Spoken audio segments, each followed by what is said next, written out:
कुआं। सीमा गर्मियों की छुट्टियों में अपनी नानी के गांव आई थी। सीमा नानी के घर पहुंचने के बाद अपनी नानी के पैर छूती है और उनसे आशीर्वाद लेती है।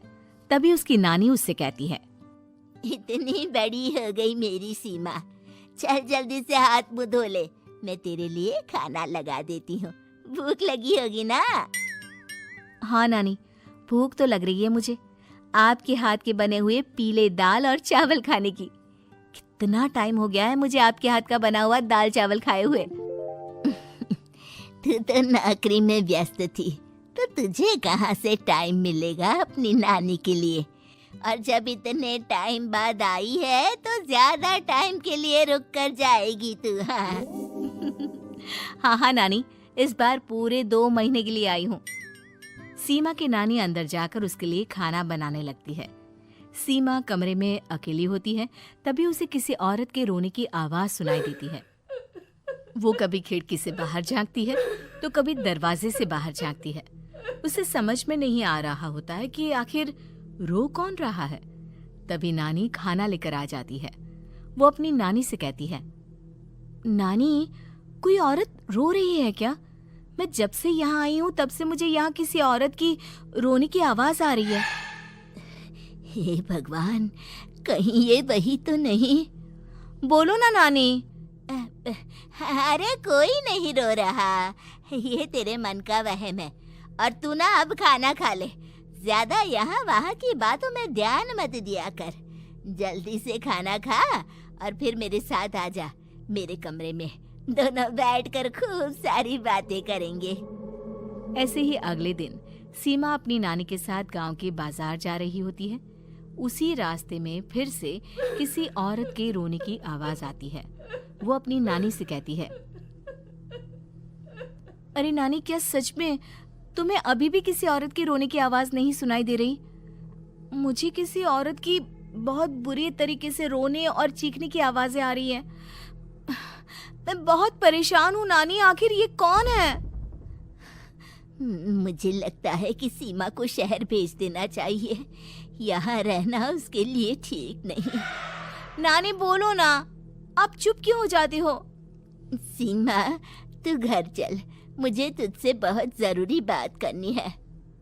नानी सीमा को घर ले आती है और सीमा से कहती है, सीमा, कल सुबह तू शहर वापस चली जाएगी। अरे अचानक? आखिर क्या बात है नानी, आप मुझे ऐसे जाने को क्यों कह रही हो? मैं बस जो कह रही हूँ उस पर ध्यान दे। तू कल सुबह यहाँ से चली जाएगी, और ये बात मैं कोई मजाक में नहीं बोल रही।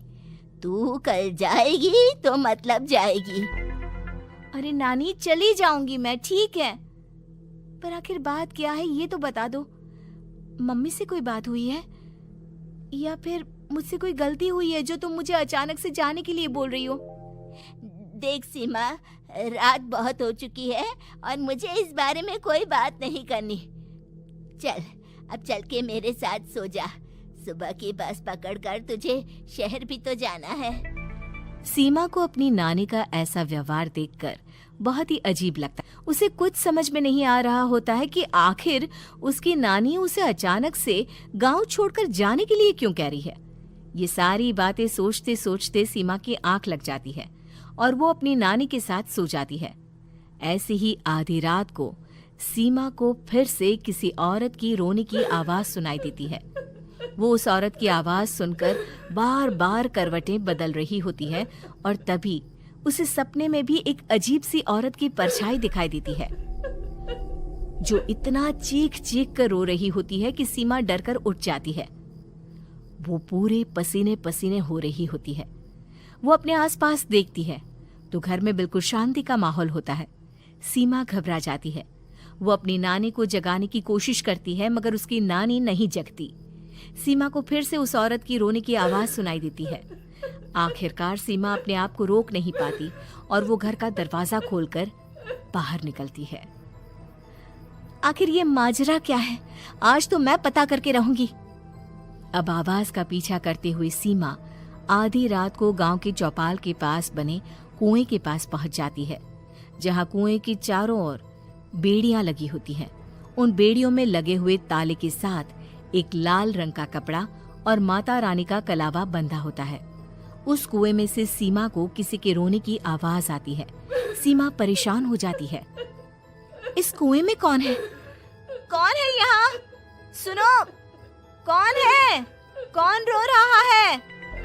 वो चिल्ला चिल्ला कर पूछती है और साथ ही लोगों को जगाने की कोशिश करती है, मगर किसी को भी उसकी आवाज सुनाई नहीं देती।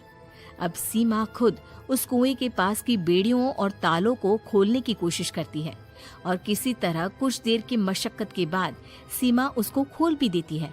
और जैसे ही वो कुआं खोलकर उसके अंदर झांकती है, सीमा उस कुएं में गिर जाती है। इतने में उसकी नानी की नींद भी खुल जाती है और सीमा को पास ना देखकर नानी परेशान हो जाती है। नानी घबराकर पूरे घर में उसे ढूंढने की कोशिश करती है, जिसके बाद उसकी नानी और सभी लोग उस खूनी कुएं के पास जाते हैं और सीमा की नानी कुएं के पास खड़ी होती है। सभी गांव वालों और सीमा की नानी को सीमा के चिल्लाने की आवाज आती है। बचाओ, कोई मुझे बचाओ। मेरी बच्ची, हम आ गए, हम तुझे बचा लेंगे। नानी, मुझे यहाँ बहुत डर लग रहा है। यहाँ इंसान की कटी हुई मुंडिया, हाथ, पैर और कंकाल है और खून भी है। नानी, मुझे डर लग रहा है। आप सब मेरी मदद कीजिए, नहीं तो ये खूनी कुआं मेरी बच्ची को भी खा जाएगा। अरे मुझे तो ये समझ में नहीं आ रहा कि आखिर इस खूनी कुएं को खोला किसने। सालों पहले इसको इतनी मुश्किलों के बाद तांत्रिक बाबा ने बंद किया था। अरे पूरा गांव खूनी कुएं के बारे में अच्छे से जानता है, तो कोई भी जानबूझकर तो ऐसा करेगा नहीं। मतलब किसी ने अनजाने में इसे खोल दिया है भैया। सीमा को इस बारे में मालूम नहीं था और जब से वो यहाँ आई थी तभी से उसे किसी औरत के रोने की आवाजें भी सुनाई दे रही थी। कहीं सीमा ने ही तो उसे नहीं खोला। अगर ऐसा है तो फिर सीमा का बचना बहुत मुश्किल है। वहीं कुएं के अंदर सीमा रोते हुए बैठी होती है कि उसे आवाज सुनाई देती है जो कुएं के बाहर खड़े गांव वालों में से किसी को सुनाई नहीं देता। आज सालों के बाद मुझे ताजा खून मिलेगा। तेरा खून पीकर आज मैं अपनी प्यास बुझाऊंगा।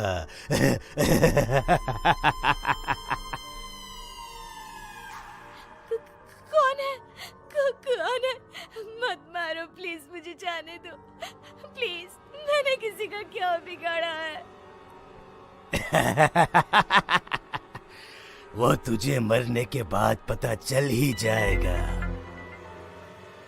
जितने में गांव वाले और सीमा की नानी कुछ सोच पाते, उतने में उन्हें सीमा के चिल्लाने की आवाज आती है और अगले ही पल सब शांत हो जाता है।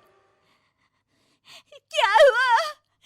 सीमा, मेरी बेटी। माफ करना बहन, लेकिन अब सीमा वापस नहीं आएगी। हमें एक बार फिर से कुएं को बंद करना होगा। गांव वाले तभी तांत्रिक को बुला कर लाते हैं। एक बार फिर अपनी शक्ति से तांत्रिक बाबा उस कुएं को हमेशा हमेशा के लिए बंद कर देते हैं और वहां एक बोर्ड लगा दिया जाता है कि यहाँ आना मना है।